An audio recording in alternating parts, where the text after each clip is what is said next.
Welcome to the Explainer. So, if you're out there right now, in the thick of it, working in traffic management, highways contracting, or local authority roads, listen up, because this one is tailor-made specifically for you. Today, we're demystifying the actual true statutory power that governs basically your entire daily operation, the Traffic Management Act 2004. Now I know, legislation can sound incredibly dry, right?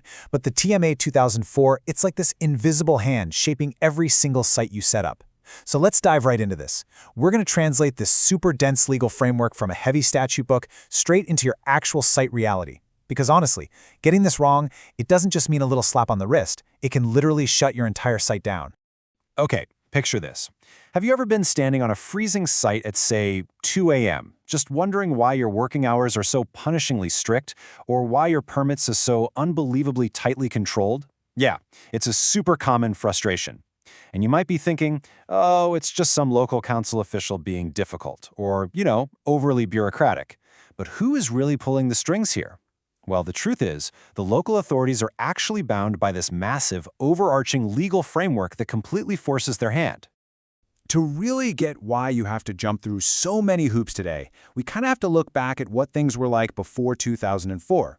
Historically, highway authorities had virtually zero teeth to coordinate or control activities on their own roads. Just think about that for a second.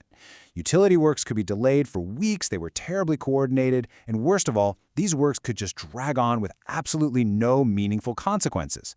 It was literally the Wild West out there on the tarmac. And that led to these mind-numbing traffic jams that cost the national economy billions of pounds.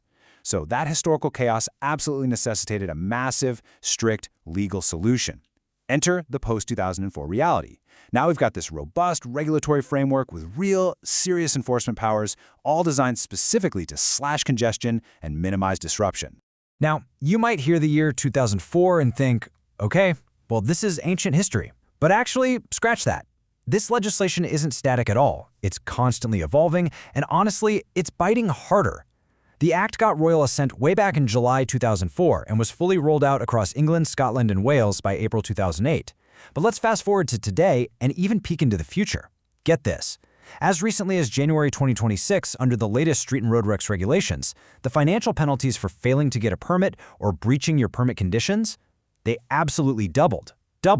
So yeah, the enforcement teeth have only gotten sharper, and the financial risk for your business has literally never been higher. And the sheer scale of this act is just massive. It touches every single square inch of the national road network.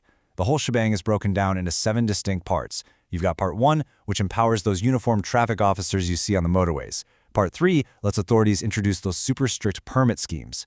Part 4 tightens up streetworks regulations with fixed penalty notices. And oh yeah, for anyone who has ever overstayed a quick coffee stop, Part 6 created the unified framework for civil enforcement. That is the exact legal foundation behind those dreaded local parking tickets. So you see, it really is this sweeping piece of law governing pretty much everything that happens on the asphalt. But for you guys, the highway contractors, the absolute beating heart of this act lives right in Part 2. Specifically, Section 16. This section places what is called a network management duty onto every single local traffic authority. And the absolute core legal driver here is their specific mandate to secure the expeditious movement of traffic. It's a fancy way of saying keep things moving fast. Every local authority must appoint a traffic manager whose sole job is delivering this exact duty.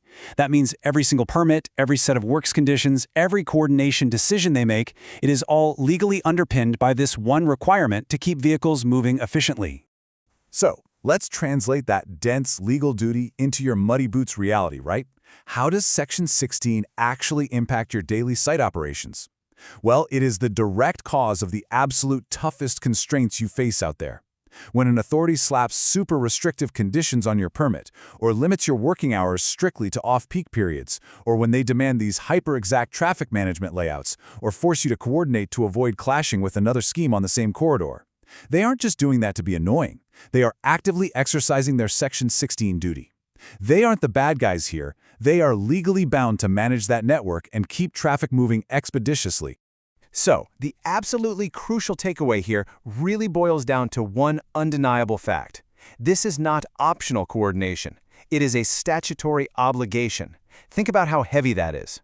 Because this duty flows straight down from the local authority directly to you, the contractor on the ground, your works must never, ever undermine the authority's ability to meet that legal requirement.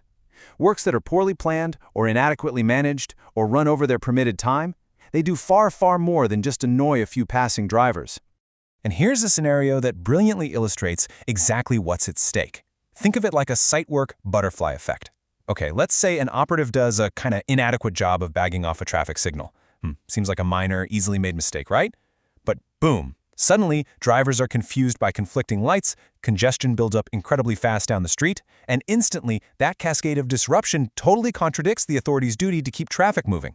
So that one seemingly tiny mistake, it has just put the commissioning authority in direct statutory breach of their legal obligations under the Act. No way around it.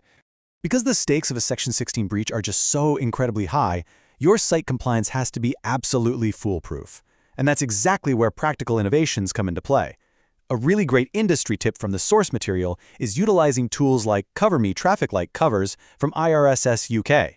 They are a brilliant example of adapting to the heavy demands of this act. By completely removing the working at height element when you're bagging off signals, they support a faster, safer, and, critically, a much more compliant site setup.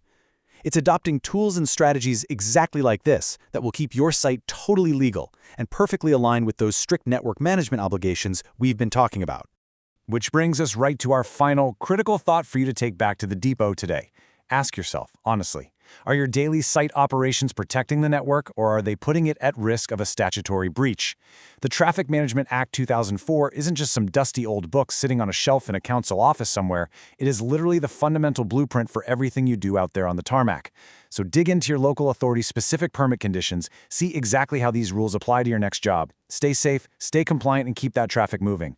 Thanks so much for joining me on this explainer.